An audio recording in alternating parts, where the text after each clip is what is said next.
Wondering if a Steam game will run on your computer? Here's the quickest way to check in under a minute.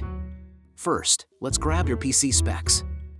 On Windows, right-click the Start button and choose System. On the System page, note your processor, installed RAM, and system type, like 64-bit. Next, we need your graphics card.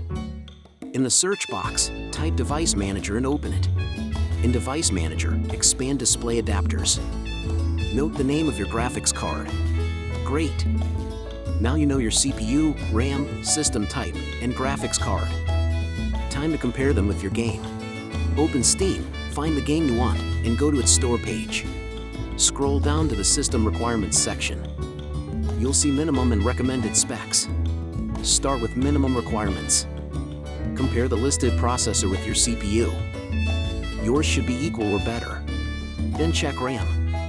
If the game needs 8 GB, but you only have 4, performance may be poor or it may not run. Now compare the graphics card. Make sure your GPU is at least as powerful as the one listed in minimum requirements. If your CPU, RAM, system type, and graphics card all meet or beat the minimum, the game should run on your PC. For smoother gameplay, aim to meet the recommended specs when possible.